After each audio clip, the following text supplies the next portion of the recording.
adolescent, psychiatry at Columbia University. He is a diplomat of the American Board of Psychiatry and Neurology. He is also a diplomat of the American Board of Child and Adolescent and Psychiatry. He currently holds the position of medical director in in inpatient, service at the Rockland Psychiatric Center. He is an assistant clinical professor of psychiatry at the Columbia University. Dr. Raymond is a retired major in the U.S. Army service. Dr. Raymond also has his own practice in Bun, maybe I don't get it. Brandonia, in Brandonia. We are grateful tonight, Doctor, to have you, and we thank God for you. And Doctor, you can speak now, Doctor. It's up to you. And we thank you again for. Yeah, I'm here. Oh, Pastor Peters. Yes, yes. Okay. Yes, good evening, everyone. It's a great honor.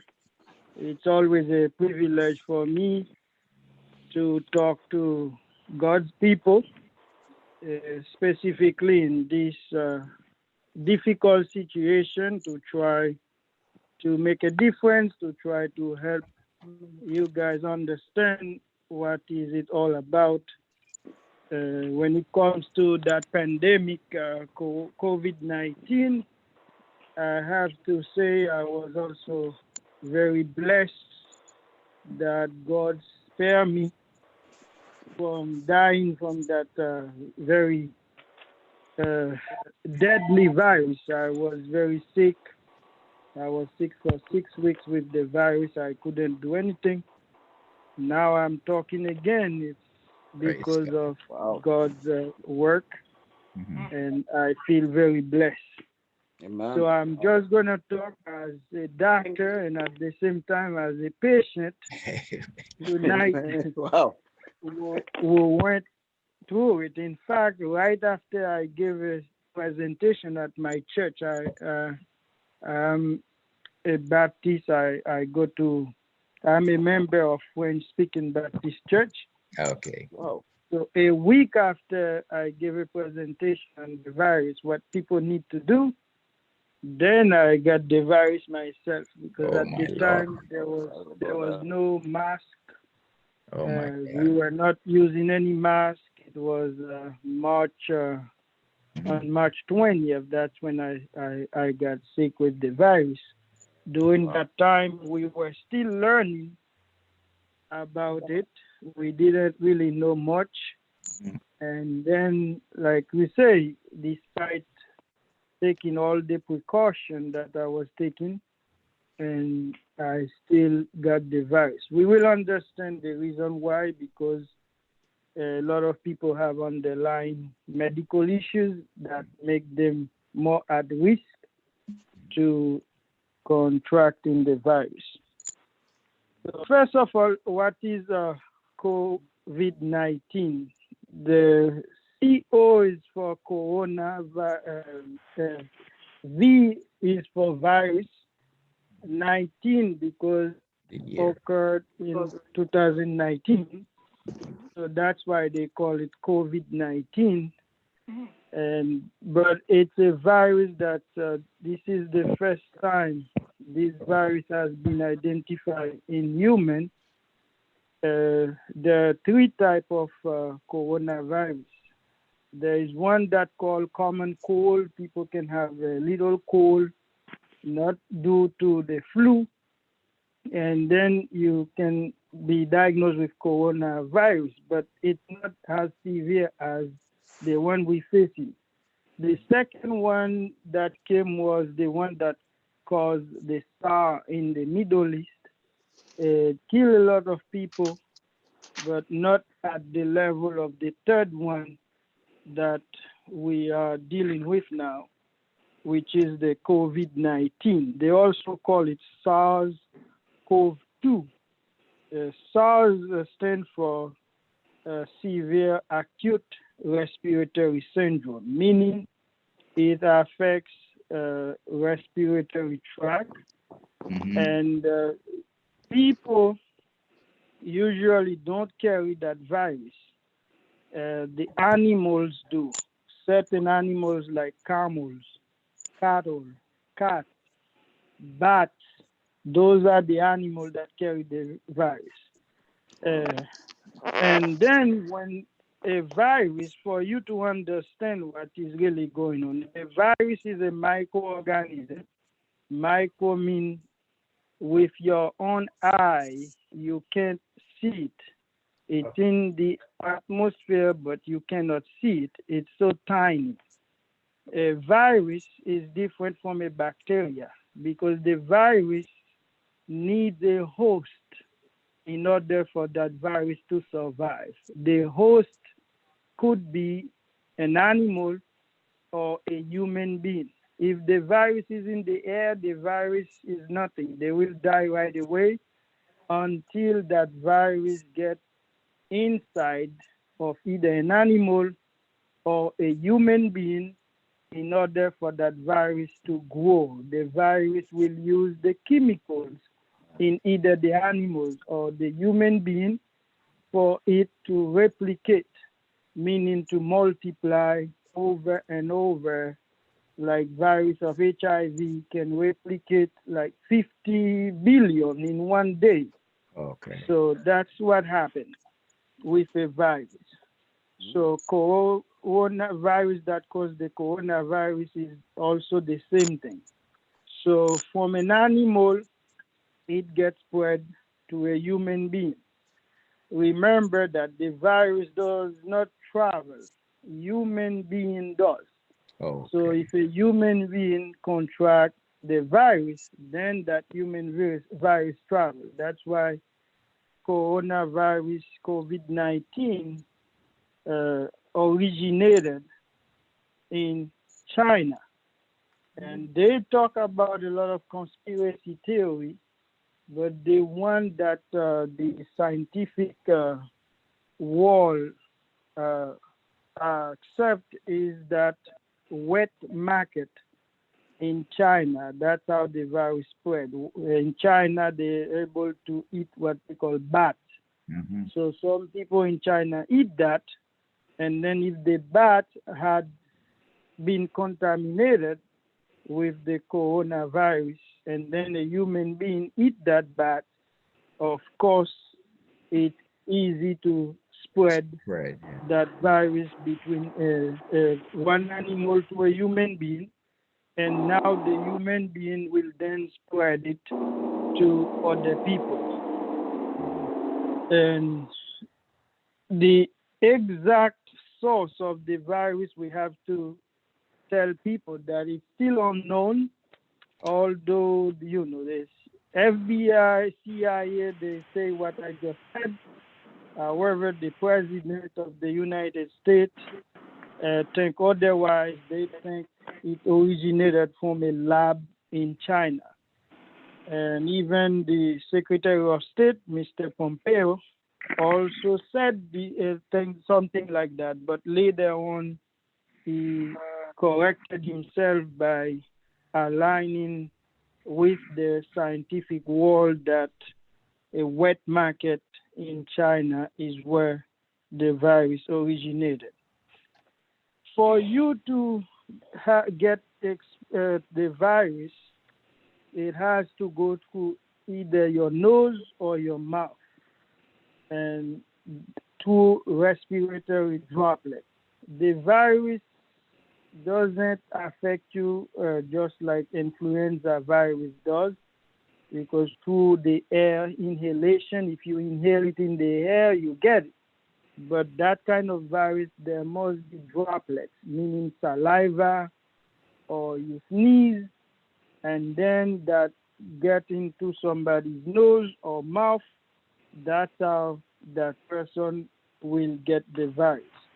And that's why if somebody sneeze and then it fall on the surface, and less likely for you to get infected if you come in contact with that virus. If you wash your hand, if you don't touch your mouth, if you don't touch your nose, then you won't get the virus unless it goes specifically inside of your mouth or inside of your nose. Okay. And there is what we call an incubation period. The virus has an incubation mean the time that you get exposed to the virus to the time you start developing symptoms. And some people never develop any symptoms. They call them asymptomatic carriers, meaning they can have the virus, they spread it to other people, and themselves they don't develop any symptoms depending on how strong the immune system is. Immune system is the defense mechanism that we all human beings have. Some of us are stronger than others depending on underlying medical condition we might have. Mhm. So for that virus, the incubation period, the period when you expose to the period you develop symptoms can be between 2 to 14 days, meaning you expose on Sunday, and then some people by Tuesday they can develop symptoms, Oh. and some others can develop symptoms in 14 days. But the average time of developing symptoms is 6 days. Most people develop symptoms, but the most dangerous time is the first few days of developing symptoms. Is when you become more infectious. Oh. Therefore, you're able to spread the virus much more easily. And there are cases where even after 14 days, people can still be tested positive for the virus. Like in my case, even after the 5th week, I was still positive for the virus. Wow. So how do we know somebody might have the virus?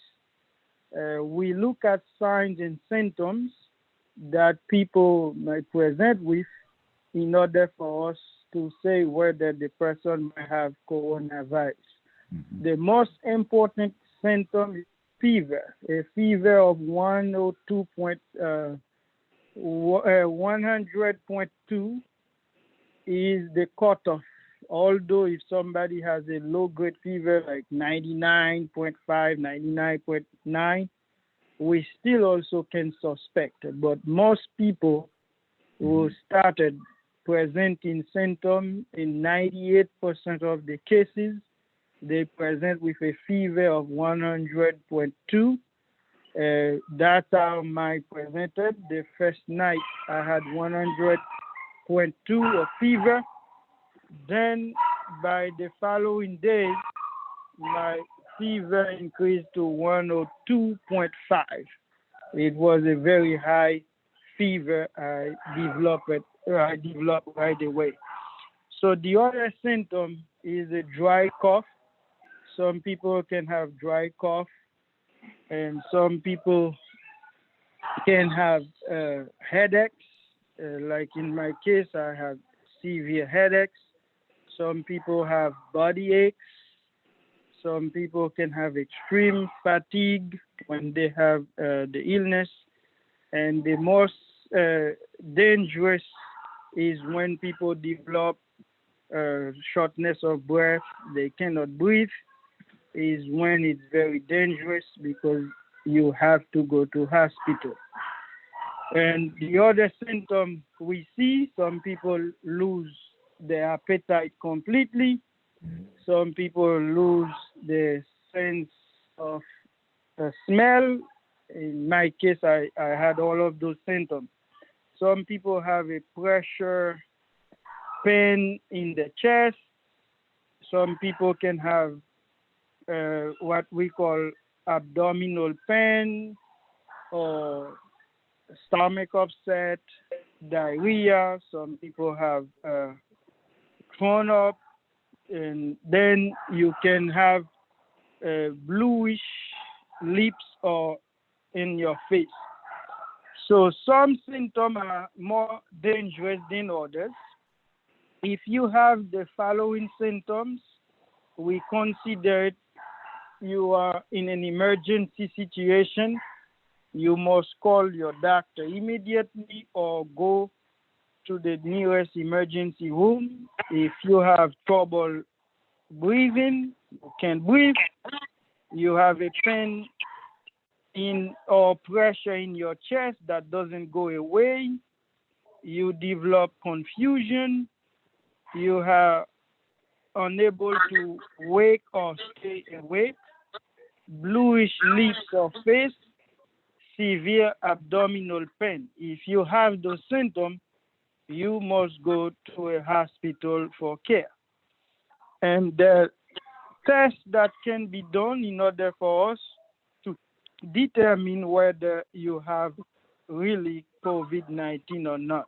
But independently of the testing, if I rule out any other infectious disease and you present with those signs and symptoms I just said, even if the test is negative, I still can confirm that you have COVID-19 because it's not about the test, because the test has a high rate of false negative.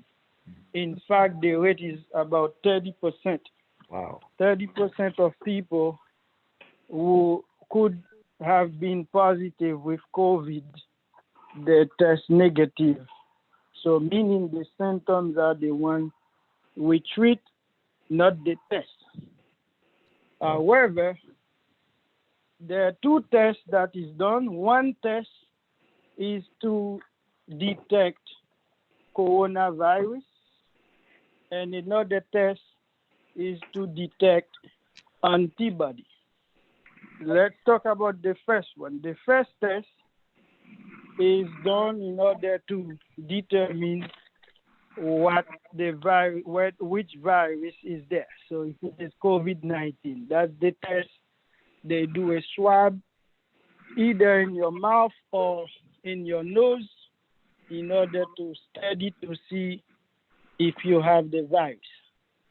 So people who have been exposed to the virus, they develop what we call antibody. Antibody, again, is part of your immune system, your defense mechanism to protect you against any infection. So when you are exposed to any virus, that virus will trigger your defense mechanism for your body to produce antibody in order for you to protect yourself, to heal yourself naturally. So the antibody of coronavirus can be produced between 1 to 3 weeks after being exposed to the virus. And there is a test that can be done in order for us to determine whether you've been exposed to the virus or not. The time they do the test for the virus, it's negative. Then they do the antibody test, it's positive, meaning you were exposed, you didn't have any symptom, but you were exposed to the virus, and then now you have antibody. Now, the problem we have is because the virus is so new, we don't know how long that antibody will last in your system. Like, for example, if you take vaccine, and the vaccine, we can study and say how long that vaccine will stay in your system. But for some antibody, it's very difficult to tell because you have a level in your system, and every single day the level drop and drop and drop, and it also depends on your immune system. Like I said, if you have any other underlying medical problem that could be that the antibody doesn't last that long in your system. So, but we know people who develop antibody, they have some kind of protection against the virus, but we don't know for how long. Because in South Korea, and they reported several people had the virus, they had symptoms, and then they tested negative after having the symptom. And few weeks later, those same people developed symptom again and then became positive again for the virus. Again, we don't know all. Maybe they were still positive, and then the test, like I said, is not usually accurate, and then didn't determine whether they had the virus or not. And however, the saddest part is the fact that the antibody test is even worse than the test to detect the virus. 50% of it could be wrong. Wow. That's what the scientists said. It could be wrong in 50% of the cases. Although the company that is that created the test saying that 98% specificity, meaning 98% of the test will be positive. Oh. So there are a group of people that are more prone to having the virus. People like myself with diabetes, people with underlying cardiac problem, people with a chronic obstructive pulmonary disease, meaning people who smoke a lot and then their lung capacity diminish because of that, and people with immunodeficiency disease like HIV/AIDS, and people who are receiving dialysis due to kidney problem. All of those people can be at risk, and people with severe cardiac problem can have a more propensity to contracting the virus than others. Okay. And then the virus affects usually people who are older, over 65 years old. In fact, most people who die, they're over 65, and people in the 80s, higher rate even of death occur in people as old you are, independently of the underlying problem you can have. However, that doesn't mean young people don't contract the virus. Right. At the hospital, a 32-year-old man died. One of the patients, another guy was 54, he's a staff member, and another one, 50 years old, last week died from coronavirus. Mhm. And we can see on TV, so they show you also kids under the age of 5 also can die from the virus. So we have, in fact, a disease called Kawasaki. Kawasaki means it was described by Japanese in the 1960s. So it's a multi-system inflammatory syndrome, meaning it's inflamed multiple organs in your body, naming it, it could be your liver, it could be your heart, could be your lungs, and they find out this disease affects kids age younger than 5. The symptom can be they develop a very high fever, they can develop abdominal pain, which is severe, vomiting, diarrhea, neck pain, and the rash. And sometimes if you look at the kid's eye, you see it's very red, and those kids feel extremely tired. So meaning kids also can develop the disease. So it's not only adult that develop coronavirus. So that's why we have to be careful.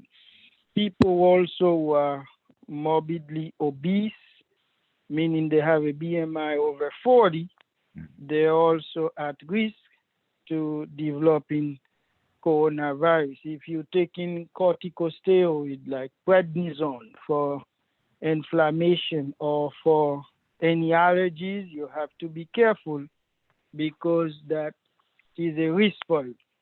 People who are receiving cancer treatment with chemotherapy, radiation therapy, even certain medication, those can lower your immune system, therefore put you at risk. People who just receive organ transplantation, all of them can develop coronavirus much more easily than somebody else.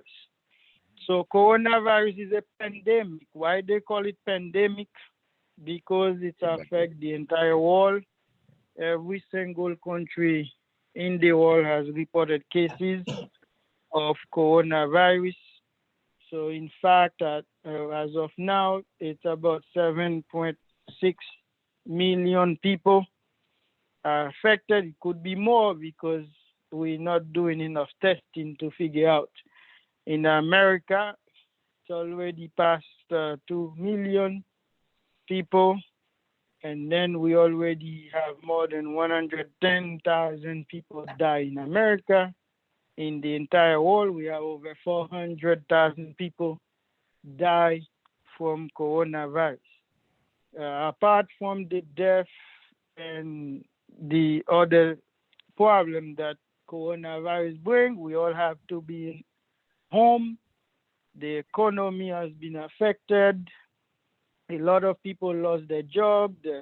About 40 million people filed for unemployment just in America. We're not even talking about the other part of the world. And then that create a lot of anxiety. And those are the things that came with coronavirus. So what do we do in order to protect ourselves? The most single preventive measure that will help you is the social distancing. And the scientists picked an arbitrary number called 6 feet away, because if you closer than 6 feet and somebody sneezing hard enough, therefore that sneezing can fall on you. If that person is talking, especially if the denture is not straight, so they can throw out saliva, and that will fall on you if you're too close to that person, and therefore there is a risk. And the other second one is to wear a mask in public, and then you have to wash your hands several times, especially if you're dealing with food, and you avoid touching your nose, touching your face, touching your mouth. And then you have to wash your hand, like I said, at least 20 seconds with soap, which is the most important thing. If you don't have any soap, you can use a hand sanitizer that contains at least a 60% of alcohol in it in order for you to sanitize your hand in case you don't have anything else. So now if you have the virus or been exposed, so you have to go for testing, you can call your primary care physician. If you develop symptoms, your primary care physician can also guide you. When I had the symptom, I was in contact with my primary care physician, despite the fact I'm also a doctor, because my blood sugar was out of control. It was well controlled prior to that, but I had registered numbers close to 300s, and your blood sugar shouldn't be more than 110. Whoops. If you have diabetes, it should be over 126, but with medication, the target is below 126. And mine was 300 something, and it took me about 2 weeks to get it back to Wow. normal. So they had to adjust my medication and everything else. So that's why people die if they don't get in contact with the primary care physician. They have underlying medical problem and it's not well controlled, then that will contribute to more complications. People with cardiac problems, they need to control them. If the person has HIV/AIDS, they need to be able to receive good medication to control that illness in order for them to be able to survive the virus. So I took Tylenol. At first, I took Motrin, but I read it could cause more pulmonary problem if you have COVID-19. So Tylenol helped me. I took it every 6 hours, Mm-hmm. and then I was able to feel better. Cold compress because I had severe headaches. I had chills. The chills were very terrifying when I had them. And having the cold compress, having the Tylenol, and that's what I think helped me the most. And I had to rest. And then one of the most important thing is you have poor appetite, so you don't feel like eating. So you, even though you have no appetite, you must always try to eat Okay. because you will lose all your nutrients. You will get dehydrated. Then your kidney can be affected. Then you will be dead.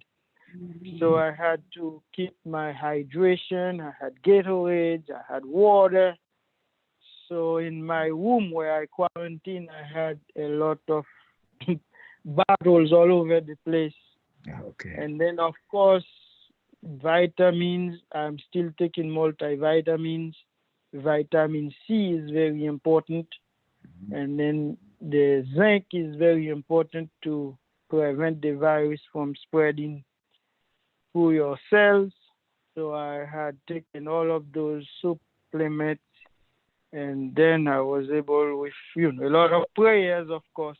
Yes. So I was able to overcome it because I really had it very badly.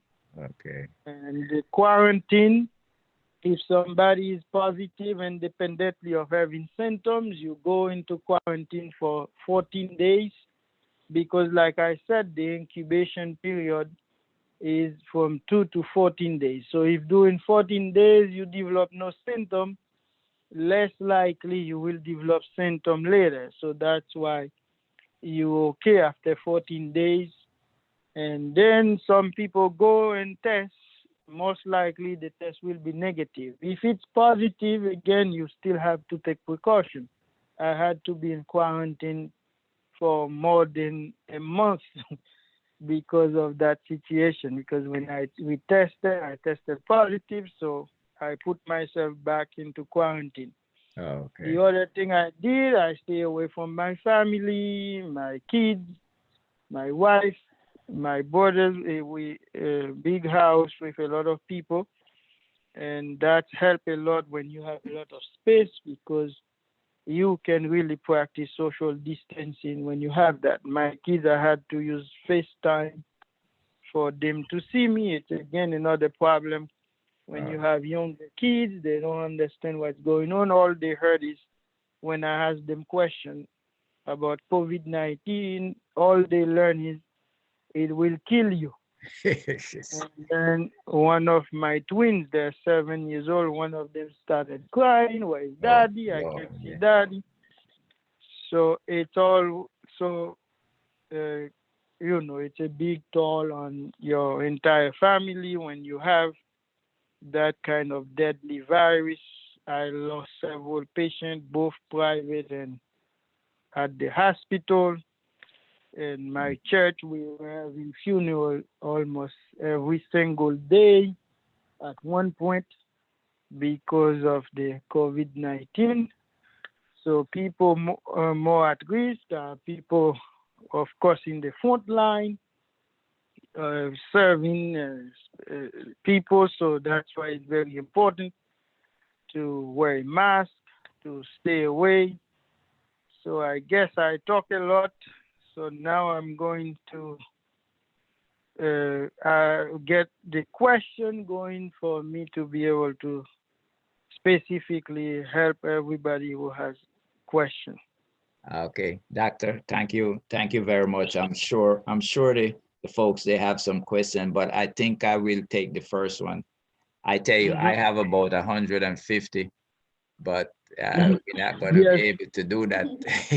But I just want to ask a question, which you mentioned also concerning the droplets. Uh, Yes, you can go ahead. Yes, concerning the droplets, because they are dealing with 6 feet apart.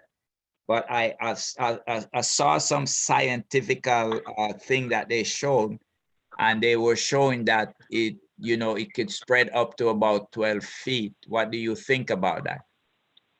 Yes, it can, but it must be a very, very hard sneeze for that sneeze to really go 12 feet. So before they pick that number, they put people to try to sneeze, and then the arbitrary number the scientists came with, the people from CDC came with, was 6 feet away, which is the safest way. However, if you can be further away, that's fine. However, how would people communicate with you if they're 12 feet away? They might not even hear you. And that's why being 6 feet away is the average. That doesn't mean that's the perfect number. Okay. But it's attached to that, you're wearing a mask, and therefore that will help. If you're 6 feet away and then you're not wearing a mask, of course you're still at risk. But being away at least 6 feet away is very important. And just to follow up, doctor, on that, because they also say that remain in the atmosphere for about 3 hours. What do you think about that? The virus, depending on the surface, can last few minutes to 6 days even. In the surface, hard surface, it can stay. However, being in the atmosphere doesn't mean anything until it goes through your nose or through your mouth. So those are the most important things. Again, that's why you're wearing a mask. That's why the mask come into play. But it's less likely for you to contract the virus if you're not in contact with somebody directly with the virus that can spread it right away to you. So like we said, the virus in the atmosphere has a half-life. They're not going to stay there forever, and you have less particles that will get inside of your system versus if somebody talks right on your face, and then the saliva goes directly from the person's mouth into your nose or into your mouth, and that's more likely for you to get the virus like that than the virus being in the atmosphere. Otherwise, we all would have had it. It's not like influenza virus. Remember what we said. We don't get it through inhalation. We get it through the droplets. There must be enough droplets for you to get the virus. All right. Question for anyone? Yeah. Yeah, good afternoon. I have a question, and my question is about the mask. When you wear the mask, you exhale and inhale. The same breathing out, you're breathing it back in. How dangerous is that? Yeah, I heard that question many times. There is no problem with that. You're wearing the mask to really protect other people most of the time, then protecting yourself, although you will have some protection if somebody else has the virus. Like I said, for you, the most important thing is to stay 6 feet away. And you inhale, you exhale. Again, the virus is not going to stay any longer in your system. A lot of people think it's going to stay any longer. There is a natural way that the virus will go away. I was in quarantine, like I said. I wasn't wearing any mask in my room most of the time, and I still had the virus for 6 weeks. So it all depends on your immune system. Most people, after 2 weeks, whether you inhale or exhale, the virus will go away. It won't stay in your system. What about if you sneeze while you're wearing the mask? If you sneeze, the same thing, you sneeze. So that's why you have to change the mask. And the mask can be dirty and can be infected by other type of microorganism that can get into your system. So that's why it has to be a clean mask that you wear all the time. If you sneeze or there's moisture in the mask is no longer good. You have to change it because after the moisture, there's nothing you can do. That's why most of the masks people are wearing, and you should not wear them for the entire day unless it's an N95. The N95 can last 8 hours. The medical mask that we're wearing, it's about 30 minutes to 2 hours that it's only going to last. The clothing mask is even worse because it wasn't designed to really protect you that long. That's why they don't recommend healthcare workers and people working in close proximity to others, like people in meat packing, people working in grocery stores. They don't encourage them to wear the cloth mask that people are buying, although I see a lot of people wearing it because it's less likely that it will protect you. It's better to have it than not having anything, but it's not the best mask out there for people to wear.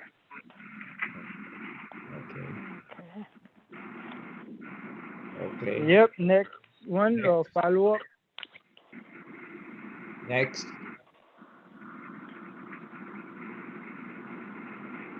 I have a question to ask the doc. I had the coronavirus in ending of March to April, and I would like to know. I didn't go to see a doctor, but I spoke to my doctor about it. I want to know if there's any damage to any of my organs in my body from this. If it can give you any, damage any of your organs.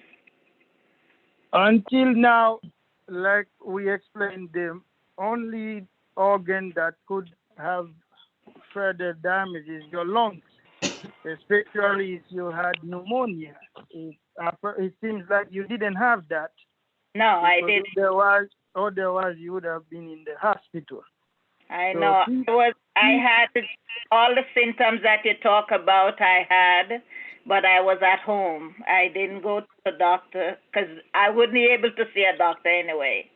And I had the test done, and it was positive. And after in April, a nurse from the state called me and questioned me about it, and she said I was clear. So I don't know if I should go get the antibodies done. Yeah, basically, it might be that you still have antibody. It might be that you don't have. I have people who are positive, and then after a few weeks, they went for antibody testing, and they didn't have. Like I said, it's a 50% wrong as well. So the main question you asked was about complication of COVID-19. At this point, nobody knows. It's too soon for us to know exactly what are the complications that people might have.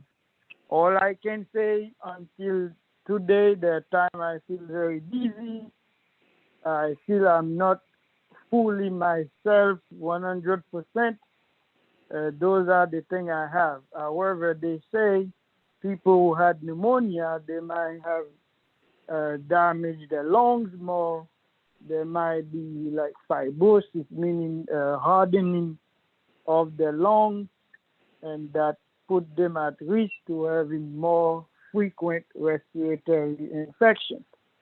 But like I said, it's very soon to really know exactly what are the complications.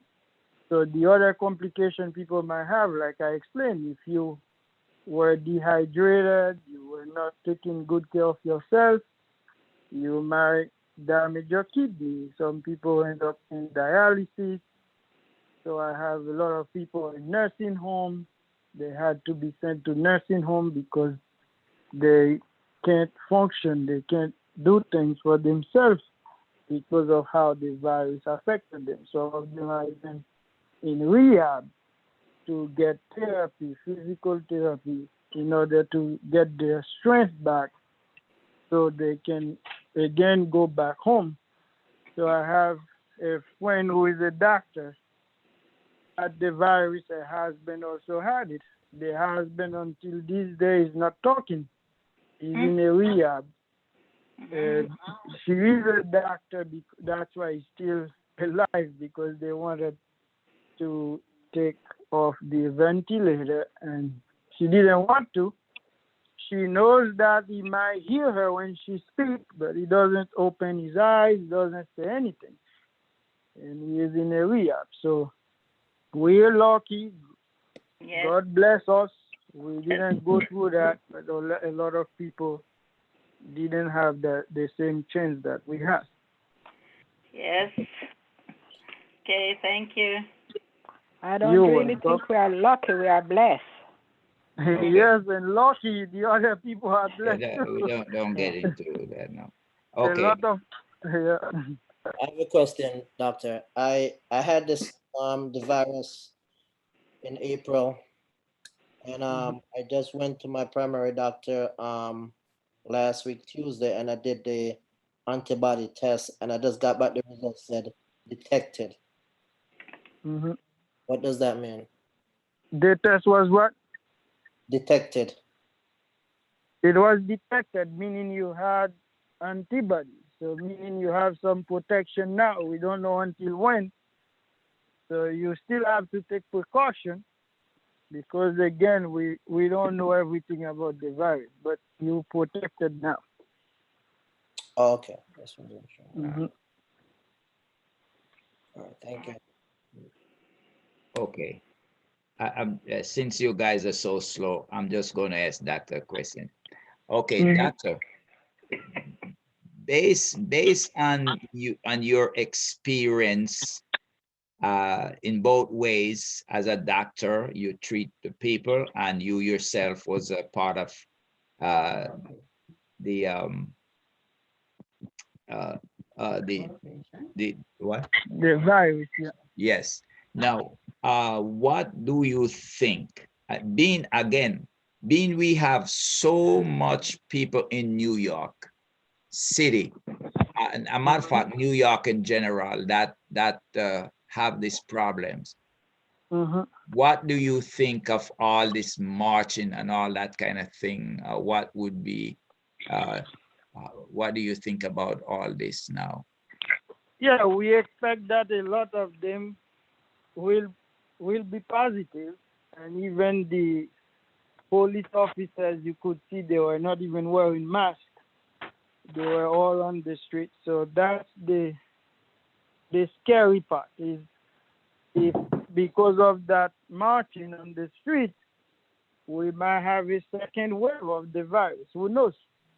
It's too soon to tell. We have to wait for another 2 weeks before we know for sure what impact that marching had on that. And the good news is most people who were out there were youngsters, a lot of young people. Most of them, even if they become positive, they might not even know about it. They might not even get so sick to the point of going to hospital. We might never know, but I'm sure that in 2 weeks' time it will be much easier for us to assess what impact that play in terms of coronavirus transmission. Okay. Like you can see in Missouri, the lake where all these people went, a lot of people tested positive for the virus afterward. So they were all having a good time without wearing masks, without using social distancing. So a lot of people became positive for the virus. Okay. Okay, guys, I don't know if you all have any other question. Good night. I would like to ask the question, if you don't have the virus, are you supposed to go for tests? You don't know if you have the virus unless you go for testing. The testing is very important for us to track people with the virus, because most people who get the virus, they don't develop any symptoms, but they still can spread it. So if you know you have it, you will take more precaution. I see that firsthand at the hospital where I work. People drop the ball when they know, oh, maybe so and so doesn't have it. The minute they hear a patient is positive, everybody change the way they interact toward that patient. And that's why a lot of people keep on getting the disease, because we're too cozy.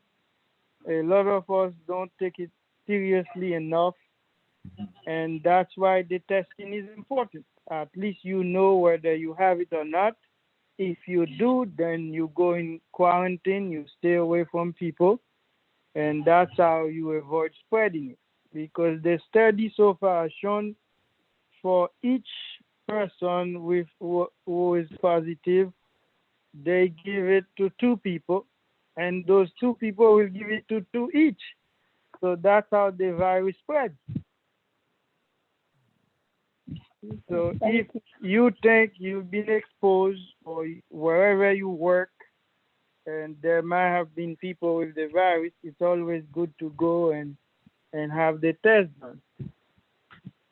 Now it's easier to have the test done. When I just had it, even the health department from the state denied me the testing. And I am a frontline worker. I called them, I gave them all my symptoms after spending 4 hours on the phone waiting. And then they still didn't schedule me. And when they found out, I don't know, because I went on the news, I was on News 12 talking about that. And then 7 weeks later is when someone from New York State Health Department contacted me to schedule me for testing. So that's what happened. I had to pay $125 to get tested. Because at the time there was not too many test centers around in Rockland County. Can I ask a question? Go ahead. Okay, I've been trying several times, but I don't know what happened. All right, I'm going back on the mask.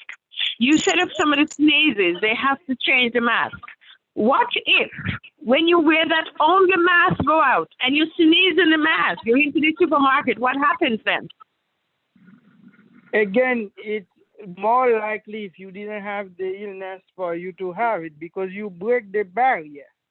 It's not only the sneezing. If you wet the mask and you still wearing it, you break the barrier. It's more likely for you for the particles to go through it. They're small particles. They're big particles. So the N95 mask, they call it N95 because it only protects you for 95% of the case against even smaller particles that like a virus. So the medical mask you're wearing cannot protect you much against the smaller particle. It can protect you against big ones, not the small ones. So now, if you wet it, it's even worse because you break the barrier for it to protect you. So if you're using the closed mask, the problem is even worse. Oh, wow. Even if you sneeze or you wet it, or you talking with saliva, you wet the mask, and that mask is not going to protect you that much anymore. And with the mask, remember, you still can get the virus. Like I said again, social distancing, staying at least 6 feet away from somebody, is the best way of protecting yourself from getting the virus. And that's why they closed down the country. And now if you go to the store, everybody is almost on top of each other. Nobody really respects the 6 feet that we're talking about. Okay. All right. One more question. Dr. Raymond, in your professional assessment, how do you think the virus gets here and it spreads like a wildfire?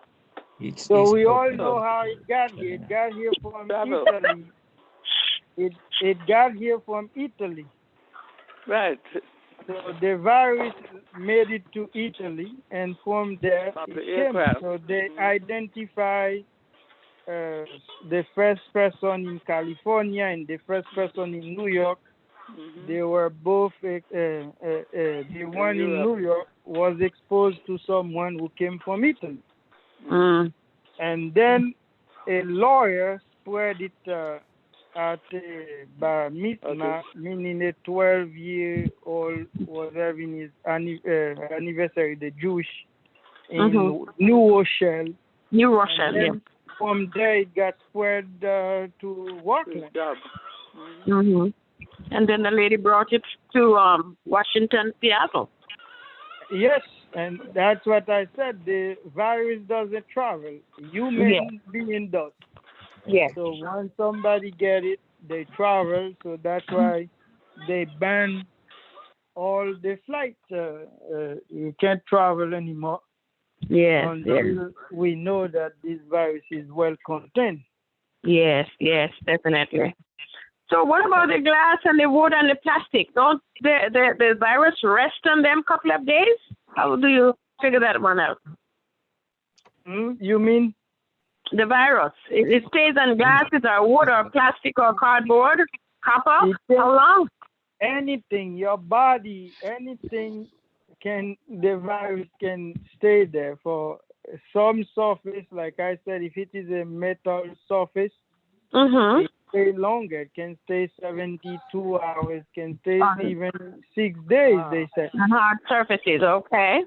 On hard surfaces. But if it's just regular surface, might be few minutes to several hours only. Yes. The main thing is if it's outside, there's no problem. Okay. That's why you have to wash your hands. Right, that's right. If you don't wash your hands, then you spread it. You will spread the virus. Yes, and how long does the droplet suspend in the air for? How long? The droplet is not the problem. It's what it is in it, which is against the virus. It all depends on the surface where it goes to. So if it goes into human, like I said, I don't know if you were at the beginning, a virus itself doesn't do anything, doesn't replicate. The virus needs a human being or an animal for it to live. So once the virus gets inside of you and that virus starts reproducing itself to more and more and more. So that's what happened. And then these stay between 2 to 14 days usually in your system. And in some people like myself could be longer. Oh, wow. So you've never been to the hospital. You treated yourself home. Yes, I had a very good doctor. So my wife is a nurse, so I have 2 brothers here who are doctors, so they took care of me. Okay. Okay, thank good you. evening. I have a question. Mm-hmm. I work in a group home, and like most of the staff was infected, including myself, Mm-hmm. and all the individuals except one. He was tested for the antibody and came back negative. Can you Mm-hmm. explain that to me, please? And it's all it meaning that either the test is wrong or he was not exposed to the virus. He was near you guys, but never got the virus inside of his system. Oh That's why wow. we say if you washing your hands, you're not touching your face, you're not touching your mouth, you're not touching your nose, and less likely you're gonna get the virus. And you know the thing about it, he sucked his finger. His finger is always in his mouth. Again, if it's a clean one, or the surface he touched didn't have the virus, he won't have it. So I live in a house with 8 other people, including my wife who worked at the hospital, and she took care of a lot of COVID-19 patients. She never had it. And nobody else in the house had the virus. So I was the only unlucky one, or Well, lucky one who had it. we give God the glory. Okay. Yeah. All right. I think everybody got their thing in. All right. Doctor, everybody got their question in? Doctor is not going to stay here all night. Okay. Seems as if everybody is okay. Doctor, we really appreciate you coming in to speak to us. But from what I get from you right now, we get a lot from you. But I think one of the main thing, if I had to tell to the church, it would be distant, distant, distant, and Yeah. mask, mask, mask. Yes, and distance is the most important.